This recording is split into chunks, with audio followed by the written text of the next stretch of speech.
आपका स्वागत है वारसिया एजुकेशन हब में। जैसे कि हम लोग क्लास 10 का मैथ कर रहे हैं, चैप्टर द्विघात समीकरण, जिसमें हम लोग एक्सरसाइज 4.3 कर रहे हैं। तो पिछले क्लासेस में कुछ क्वेश्चन बनाए थे, कुछ क्वेश्चन का हम लोग द्विघात समीकरण बनाकर छोड़ दिए थे, बोले थे सॉल्व कर लेने के लिए।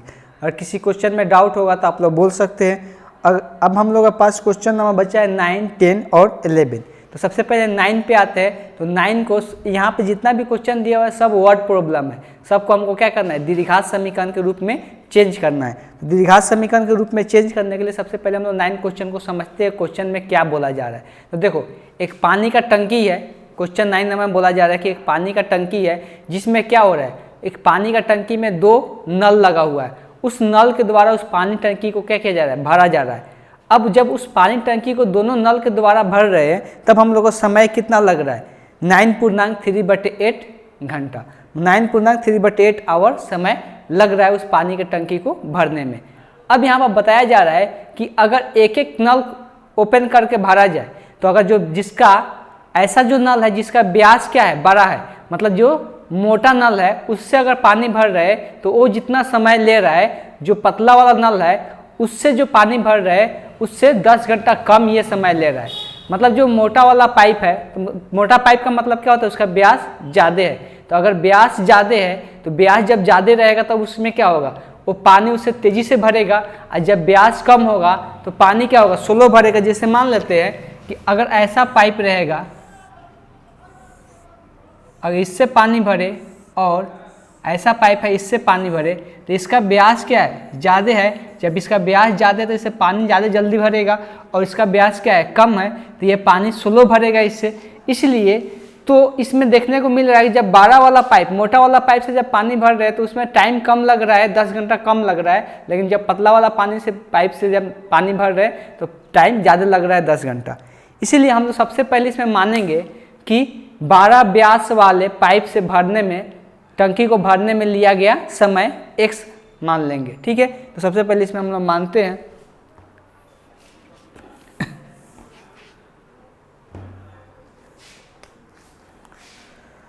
तो 9 नंबर क्वेश्चन है, लिखेंगे माना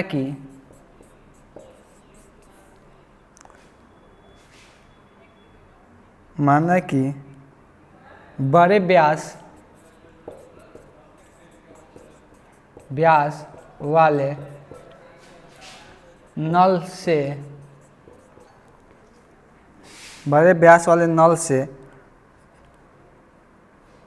हौज को भरने में, हौज मतलब टंकी हो गया, हौज को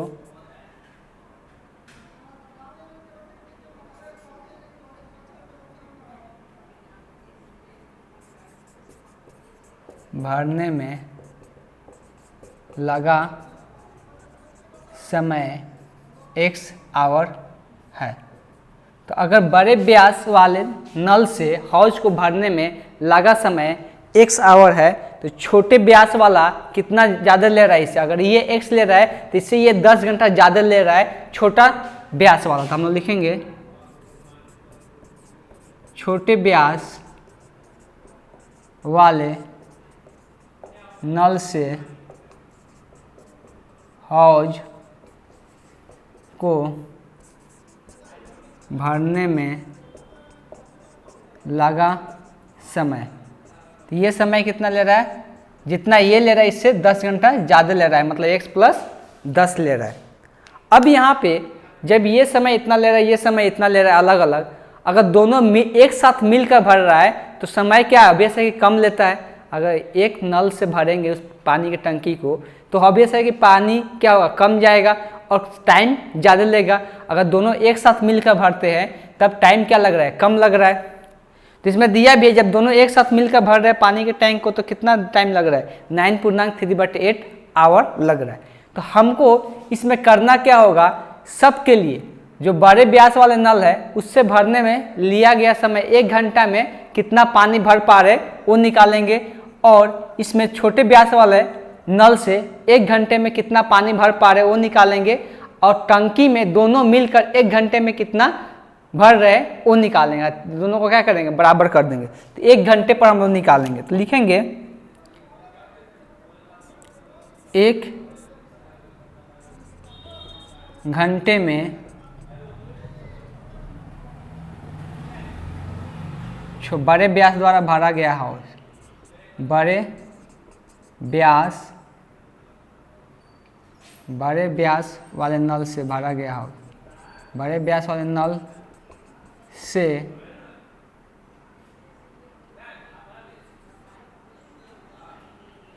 बड़े व्यास द्वारा भरा गया हौज।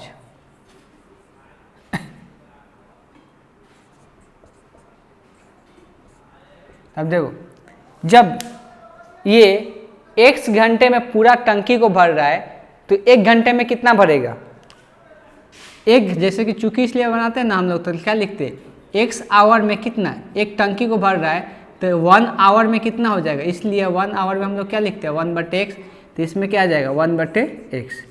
वैसे ही हम लोग लिखेंगे छोटे एक घंटे में, तो इसको हम फिर से रिपीट करेंगे, 1 घंटे में छोटे व्यास वाले नल से और यहाँ पर गलती हो गया है, 1 घंटे में छोटे व्यास द्वारा भरा गया हाउस, छोटे व्यास वाले नल द्वारा भरा गया हाउस, बड़े व्यास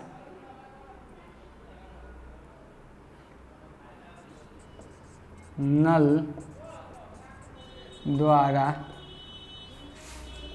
भरा गया हौज बराबर 1/x। सेम वही यहाँ पे नल द्वारा भरा गया हौज, तो ये कितना है, ये x + 10 आवर में पूरा टंकी को भर रहा है, तो 1 आवर में कितना भरेगा, 1/x + 10 हो जाएगा। यहाँ पर 1 आवर में कितना हो जाएगा, 1/1 + x। और दोनों मिलकर देखो, दोनों मिलकर कितना समय ले रहा है, 9.3/8। तो अगर इतना आवर में पूरे हौज को हौज को भर रहे हैं तो 1 आवर में कितना हो जाएगा, 1/9.3/8 हो जाएगा। तो सिंपल यहाँ पर यही अप्लाई करना है। और जब ये दोनों 1 घंटे में मिलकर भरेगा तो कितना हो जाएगा, ये 1 घंटे में 1/x, ये 1 घंटे में 1/x + 10, तो दोनों को जोड़ दो, तो 1/x + 1/x + 10, और दोनों साथ में मिलकर 1 घंटे में कितना भरेगा, 1/9.3/8 के बराबर होगा। तो सबका क्या कि ये पहले इसका 1 घंटा में निकाले कि बड़ा वाला जो नल है वो 1 घंटे में कितना हौज को भर रहा है, तो 1/x।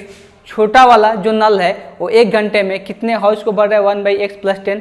दोनों मिलकर 1 घंटे में कितने हौज को भर रहे हैं, तो 1/9.3/8। अब ये दोनों का सम, ये भी तो दोनों 1 घंटे में मिलकर साथ में भर रहा है, तो इतना हो रहा है, इसलिए दोनों का सम किसके बराबर हो जाएगा, इसके बराबर हो जाएगा। अब यहाँ से सॉल्व करेंगे, द्विघात समीकरण बनाएंगे, ये दोनों का एलसीएम कितना हो जाएगा, x × x + 10, x कट जाएगा, यहाँ पर बचेगा x + 10, यहाँ पर x + 10 कट जाएगा, x बचेगा, यहाँ पर आ जाएगा x बराबर, इसको हम लोग क्या करेंगे, पूर्णांक तोड़ेंगे, 9 × 8 = 72, 72 और 3 = 75। ये 8 जो नीचे में है वो ऊपर में चला जाएगा, 8 को ऊपर लिख दिए। अब इसको क्या करेंगे, त्रिया गुना कर देते हैं, तो x प्लस सिंप्लीफाई कर लेते हैं, x में x + x कितना हो जाएगा, x + x 2x + 10 divided by, इसमें गुना हो जाएगा तो x² + x में 10 से गुना होगा 10x बराबर 8/75। अब इसको हम लोग क्या कर सकते हैं, त्रिया गुना करेंगे, तो त्रिया गुना जब करेंगे तो 75 में इतना से गुना होगा, 8 में इतना से गुना होगा। उसके पहले थोड़ा सा और इसको आसान बना लेते हैं, इसमें से ऊपर में से क्या करते हैं, 2 कॉमन कर सकते हैं, 2 कॉमन करेंगे तो x प्लस पर क्या बचेगा 5/x² + 10x बराबर 8/75। अब ये 2 ये पूरा के साथ क्या है, गुना में है, तो 2 ऊपर से ऊपर कट जाएगा, तो यहाँ पर आ जाएगा 4।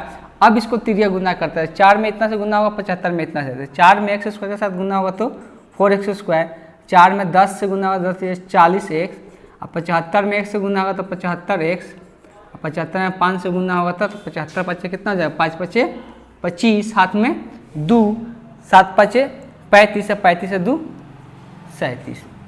ये आ गया इतना। सबको क्या करेंगे, एक तरफ लेके आएंगे, द्विघात समीकरण लिख सकते हैं, x² + 40x, 75x के साथ प्लस में है, इधर आएगा तो -75x, ये इधर प्लस में है 375, तो इधर आएगा तो 375 माइनस में बराबर 0। 40x में से 75x घटेगा, कितना बचेगा इसको घटाएंगे तो ये आएगा हम लोग के पास कितना 35, हाँ 30, 35x माइनस में, इसलिए माइनस वाला ज़्यादा है, -375 बराबर 0। तो ये भी क्या आ गया हम लोग का द्विघात समीकरण आ गया। अब इसी द्विघात समीकरण को जो जब सॉल्व करेंगे तो x का मान आएगा, और जो x का धनात्मक मान आएगा सिर्फ उसी को लेना है, और जो धनात्मक मान आएगा तो किसके द्वारा लिया गया समय होगा, जो बड़े वाला व्यास वाले नल है उसके द्वारा लिया गया समय हौज को भरने में, टंकी को भरने में। और जो x का मान जब यहाँ पे रख देंगे तो x में 10 जोड़ देंगे तो आ जाएगा छोटे व्यास वाले नल द्वारा भरे गए हौज को लिए गए समय निकल जाएगा कि छोटा व्यास वाला जो नल है वो अकेला कितने टाइम में वो पूरे टंकी को भर पाएगा। तो यहाँ से सबसे पहले x का मान सॉल्व करना है, x का मान सॉल्व करके यहाँ सोल्यूशन निकाल देना है। So pause the video to note it down.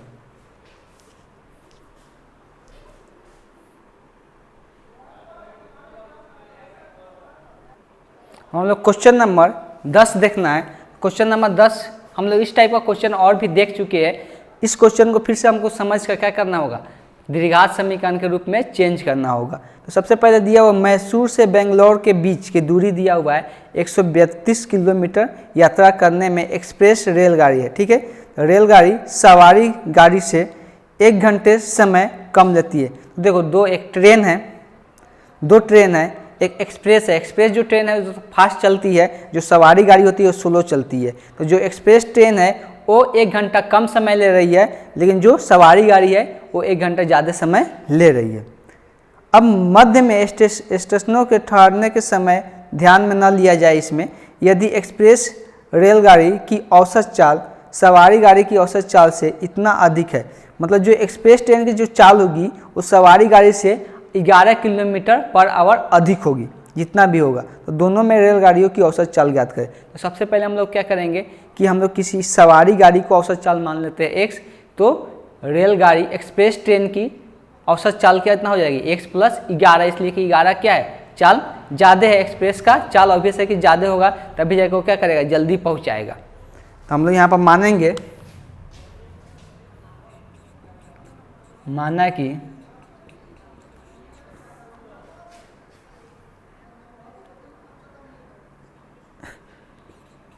सवारी गाड़ी की औसत चाल x किलोमीटर पर आवर है।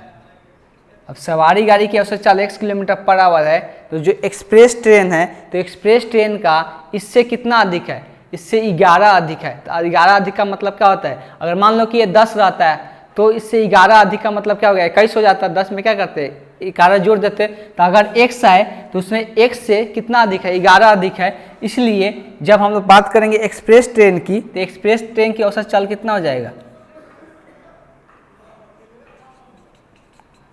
एक्सप्रेस रेल गाड़ी की औसत चाल जो होगा कितना हो जाए x + 11 किलोमीटर पर आवर होगा, ठीक है। अब दोनों के टाइम में अंतर दे रहा है कि दोनों का टाइम में कितना का अंतर हो रहा है, तो दोनों का टाइम में 1 घंटा का अंतर पड़ रहा है।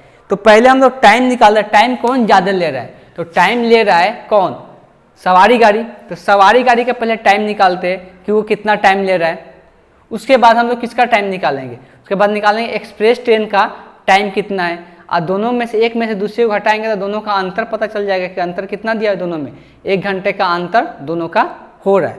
तो सबसे पहले हम लोग जानते हैं कि समय का जो फार्मूला होता है कितना होता है, हम लोग समय बराबर लिखते हैं दूरी बटे चाल। अब इस क्वेश्चन में दूरी दिया हुआ है कि दूरी कितना तय करना है 132 किलोमीटर। तो समय पहले निकालते हैं किसका, हम लोग सवारी गाड़ी का समय लिखते हैं। सवारी गाड़ी का दूरी कितना तय करना है, दूरी तो उतना ही तय करना है 132, इसका चाल कितना है x, तो बट्टे में कितना हो गया x। तो ये जो समय निकला ये किसका समय है, सवारी गाड़ी का, सवारी गाड़ी, ठीक है। अब दूसरे का समय निकालना है किसका, एक्सप्रेस का। तो एक्सप्रेस का वो भी दूरी कितना तय करे 132, ये चाल इसका कितना है x + 11, तो ये किसका हो गया, ये एक्सप्रेस का हो गया, लिख सकते हैं, हिंदी में ही लिख देते हैं एक्सप्रेस। तो ये एक्सप्रेस ट्रेन का टाइम हो गया। अब ये जितना टाइम लिया तो ये ज़्यादा टाइम ले रहा है, ये कम टाइम ले रहा है, दोनों का अंतर देखा जा रहा है टाइम का, तो कितना देर का अंतर हो रहा है, 1 घंटा का अंतर हो रहा है, इसलिए दोनों का अंतर किसके बराबर हो गया, 1 के बराबर हो गया। अब यहाँ जब ये समीकरण आ गया तो यहाँ से क्या होगा, सॉल्व हो जाएगा, यहाँ से ये सॉल्व हो जाएगा। ठीक, ये समझाने के लिए लिखी, इसको लिखना जरूरी नहीं है। तो इस प्रकार से हम लोग इसका अंतर पता चल गया। अब इसको हम लोग द्विघात समीकरण बना सकते हैं। द्विघात समीकरण बनाने का बहुत सारा उपाय है कि ये क्या करें, दोनों का पहले एलसीएम ले ले, तो एलसीएम ले लेंगे, यहाँ से आ जाएगा x इंटू एक्स प्लस 11, यहाँ x से x कट जाएगा, अब बचेगा यहाँ 132 इंटू एक्स प्लस 11, यहाँ पर क्या होगा, ये इससे कट जाएगा, बचेगा x, 132 में किससे, x से गुना हो जाएगा, बराबर 1। अब यहाँ इसको सिंप्लीफाई करेंगे तो सिंप्लीफाई करके कितना आएगा, तो हम लोग पास 2 उपाय है, गुना कर देते हैं, तो 132 में x से गुना होगा तो 132 से, 11 में 132 से गुना होगा तो कितना आ जाएगा, 2 5 4 1, 2 5 4 1, 2 5 4 1। ठीक, अब यहाँ पे आएगा 132 x डिवाइडेड बाई, इसमें इससे गुना होगा तो x में x से गुना होगा तो एक्स स्क्वायर, x में 11 से गुना होगा तो 11x बराबर 1। अब यहाँ पर देखने को मिलेगा ये इससे क्या हो गया, कैंसल आउट हो गया, और नीचे में 1 लिख के तिरिया गुना कर दो, तो इसमें इससे गुना करेंगे तो कितना हो जाएगा, एक्स स्क्वायर प्लस 11x, इसमें सिर्फ यहाँ पर 1452 बचा हुआ है, यहाँ पर कितना आ जाएगा 1452, तो इसको इधर लेके आ जाएंगे तो x square plus 11x minus 1452 बराबर 0। अब इसको चाहेंगे तो सॉल्व कर सकते हैं, या तो द्विघात सूत्र का यूज कर ले, द्विघात सूत्र का यूज करके इसको हम आसानी से सॉल्व कर सकते हैं। चलो इसको ट्राई करते कर ही देते हैं। तो इसमें लिख लेते हैं सबसे पहले ए बी सी का मान। तो ए का मान क्या होता है, जो एक्स स्क्वायर गुणांक होता है 1, बी का मान क्या होता है, जो 11 होता है एक्स का गुणांक होता है, सी का मान क्या होता है, जो अचर पद होता है, तो अचर पद कितना है 1452। अब हम लोग द्विघात सूत्र पढ़ चुके हैं कि एक्स बराबर क्या होता है formula, minus B plus minus B square minus 4ac divided by 2a। यहाँ पर सबका मान रख देते हैं, तो b का मान कितना है 11 है, तो माइनस 11 प्लस माइनस 11 के स्क्वायर, तो 11 के स्क्वायर माइनस 4 इंटू ए का मान कितना है 1 है, यहाँ पर 1 हो गया। सी का मान कितना है माइनस 1452, यहाँ पर सी का मान रखेंगे माइनस 1452 डिवाइडेड बाई 2 इंटू 1। अब इसको जब सिंप्लीफाई करेंगे तो माइनस 11 प्लस माइनस 11 के स्क्वायर कितना होता है 121, यहाँ माइनस माइनस क्या हो जाएगा प्लस, और 4 में 1452 में गुना होगा तो कितना आएगा, 4 दूना के 8, 4 5 20 के 0 हाथ में 2, 4 चौको 16, 2 18 के 8 हाथ में a, 4 1 5, 500 इतना आ गया डिवाइडेड बाई 2, तो x बराबर माइनस 11 प्लस माइनस, अब ये जोड़ेंगे 121 इसमें, तो 9 2 में 0 2, 1 में 8 जोड़ेंगे 9 5, तो 5929 आया। तो 5929 का रूट होता है कि नहीं, अब ये कैसे पता चलेगा, तो यहाँ पर हम लोग अंदाज़ा लगा सकते हैं किसका रूट आसपास किसका इसका रूट आ सकता है। तो यहाँ पर आया हम लोग के पास कितना 559, तो 559 सोचते हैं किसका आसपास आएगा 3640, 4 चौके 16, 7 7 49, 7 7 4900, 7 7 49, 28 64। तो देखो जैसे कि 80 का 80 गुना 80 करते हैं तो लगभग 6400 आता है, ठीक है। और ये 70 गुने 70 करते हैं तो कितना आता है, तो अगर 70 गुने हम लोग 70 करते हैं, 70 गुने 70 7 4900 आता है, मतलब ये दोनों के बीच में होगा, ये दोनों के बीच में होगा लगभग, लेकिन ये करीब किसके है, ये 6400 के करीब है। मतलब यहाँ पे या तो 79 हो सकता है 7 7, देखो अब यहाँ पर कौन हो सकता है 79 या 78 भी हो सकता है या 77 भी हो सकता है। अब देखो 77 होने का ज़्यादा चांसेस है, इसलिए इसे 77 में जब 77 से गुना करते हैं तो उसका लास्ट में क्या आता है 9 आता है, और इसमें क्या है लास्ट में 9 है, इसीलिए 77 इसका क्या हो जाएगा रूट हो जाएगा। तो हम लोग यहाँ से लिख सकते हैं, आप चेक भी कर सकते हैं 77 में गुना करके कि इसका 77 रूट आ रहा है कि नहीं। तो x बराबर -11 प्लस माइनस 77 डिवाइडेड बाई 2। अब यहाँ से x का दो मान आएगा, एक प्लस में आएगा एक माइनस में आएगा। एक बार माइनस लेके बनाते हैं, एक बार प्लस लेके बनाते हैं। या x बराबर -11 -77/2। जब यहाँ से x का मान सॉल्व करेंगे तो कितना आएगा, x बराबर 66/2, यहाँ से आएगा x बराबर -88/2। जब इसको कैंसल आउट करेंगे तो यहाँ पर कटेगा 3 3, यहाँ पर 4 4। तो यहाँ से x का दो मान आया, कौन कौन सा, एक तो x का मान आ गया 33 और दूसरा आया x बराबर -44। तो एक यहाँ पर निगेटिव मान आया है, और चाल जो अभी भी निगेटिव नहीं होता है, चाल क्या होता है, धनात्मक होता है, इसीलिए सिर्फ x का क्या मान आ गया 33। तो ये किसका चाल आ गया, सवारी गाड़ी का औसत चाल हम क्या माने थे, x माने थे। तो सवारी गाड़ी का औसत चाल कितना आ गया 33 किलोमीटर/आवर। अगर हम लोग बात करेंगे एक्सप्रेस का, तो एक्सप्रेस का औसत चाल कितना हो जाएगा, एक्सप्रेस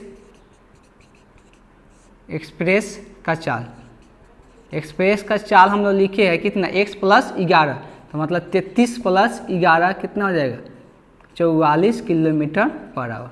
इस प्रकार से दोनों का मान निकल गया औसत चाल।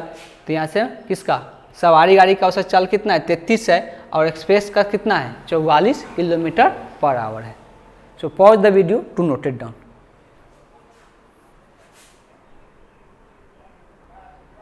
हम लोग पास लास्ट क्वेश्चन है, क्वेश्चन नंबर 11। क्वेश्चन नंबर 11 को भी हम लोग चेंज करना है द्विघात समीकरण के रूप में। तो क्वेश्चन नंबर 11 में दिया क्या है, तो क्वेश्चन नंबर 11 में दिया दो वर्गों का क्षेत्रफलों का योग दिया हुआ है। दो वर्गों के क्षेत्रफलों का योग दिया हुआ है 468। यदि उनके परिणामों का अंतर कितना है, परिमापों का अंतर कितना है 24 है, तो दोनों वर्गों का भुजा ज्ञात करें। देखो सबसे पहले दोनों वर्ग बोला है, दोनों वर्ग का भुजा ज्ञात करने के लिए बोला है। तो सबसे पहले एक वर्ग का भुजा मान लेते हैं x, तब बाकी सारा चीज़ समझते हैं। पहले वर्ग पता है कि कैसा होता है, वर्ग का परिमाप क्या होता है सबको पता होना चाहिए, तब जाके इस क्वेश्चन को हम लोग समझने में क्या होगा, आसानी होगा। तो क्वेश्चन नंबर 11 है, सबसे पहले मानते हैं, माना कि एक वर्ग की भुजा बराबर भुजा x किस मात्रक में दिया हुआ है, तो मात्रक इसका मीटर है, तो इसलिए x मीटर मानेंगे। ठीक है, तो एक वर्ग का भुजा क्या मान लिए, x मान लिए। अब दोनों का परिमाप का अंतर दिया हुआ है, तो परिमाप का अंतर कितना दिया हुआ है 24 दिया हुआ है। तो परिमाप का मतलब क्या होता है, तो आयत का परिमाप। तो पहले वर्ग का हम लोग परिमाप पहले लिख लेते हैं, इसको हम लोग पहला वर्ग लिख लेते हैं, अच्छा रहेगा समझने। लिखते हैं पहला वर्ग का परिमाप। परिमाप कितना 4 × a के जगह यहाँ भुजा होता है, तो भुजा कितना है x है। अब दूसरा वर्ग का परिमाप लिखते हैं, तो दूसरा वर्ग का परिमाप। अब दूसरा वर्ग का परिमाप का भुजा माने नहीं है, तो उसको a मान लेते हैं, कि मान लो कि 4a है। अब इसमें दोनों का अंतर कितना का दिया, दोनों का अंतर दिया हुआ है कि 24 है। अंतर मतलब घटाओ, तो 4x - 4a बराबर कितना है, या तो ऐसे लिख सकते हैं, या अंतर में देखो जो 12 होता है उसको हम लोग पहले लिखते हैं, और जो छोटा होता है उसको बाद में लिखते हैं। मान लेते हैं दूसरा वाला ही 12 है, पहले वाला छोटा है, इसमें इसलिए क्वेश्चन में दिया नहीं है कौन सा वर्ग 12 है कौन सा वर्ग छोटा है, इसलिए परिमापों का अंतर यहाँ 4a - 4x बराबर लिख लेते हैं। कितना दिया हुआ है दोनों का अंतर, तो अंतर दिया हुआ है 24, तो दोनों का परिमापों का अंतर हो गया 24। अब यहाँ से क्या करते हैं, 4 कॉमन कर लेते हैं, 4 कॉमन हो जाएगा तो क्या बचेगा a - x बराबर 24। यहाँ से 4 ये गुना में उधर जाएगा तो भाग में, 24/4, 4 से कटेगा 6 बार में, तो a - x बराबर कितना आएगा 6। अब यहाँ पर जो ये x है, x क्या है माइनस में है, उधर जाएगा तो प्लस में। तो हम लोग का इससे क्या फ़ायदा हुआ, तो इससे यही फ़ायदा हुआ कि दूसरे वर्ग का परिमाप भी हम लोग क्या कर लिए x के पद में निकाल लिए, सॉरी दूसरे वर्ग का भुजा भी किसके पद में निकाल लिए, x के पद में निकाल लिए। अब यहाँ पर पहला वर्ग का भुजा x है, दूसरे वर्ग का भुजा क्या है 6 + x है। अब दोनों का वर्गों का अंतर दिया हुआ है क्वेश्चन में, वर्गों का योग दिया हुआ है, सॉरी, दोनों का क्षेत्रफलों के वर्गों का योग दिया हुआ है। तो पहले दोनों वर्ग का हम लोग क्या करते हैं, क्षेत्रफल लिखते हैं। तो लिखेंगे पहला वर्ग का क्षेत्रफल। तो क्षेत्रफल का फॉर्मूला क्या होता है, ए स्क्वायर, मतलब भुजा स्क्वायर। अब भुजा कितना है पहला का, x है, तो x के स्क्वायर। दूसरे वर्ग का लिखेंगे तो दूसरा वर्ग का क्षेत्रफल बराबर, दूसरे वर्ग का क्षेत्रफल भुजा स्क्वायर होता है, इसका भुजा कितना है 6 + x है, 6 + x का क्या हो जाएगा, स्क्वायर हो जाएगा। अब हम लोग को क्वेश्चन में दिया क्या है कि ये दोनों का योगफल, तो दोनों का योगफल कितना दिया हुआ क्वेश्चन में 468। तो दोनों का योग कर लेते हैं, तो इसका क्षेत्रफल कितना है x² प्लस इसका क्षेत्रफल कितना है 6 + x का होल स्क्वायर 468 के बराबर हो जाएगा। तो दोनों के क्षेत्रफलों का योग किसके बराबर होगा, 468 के बराबर हो जाएगा।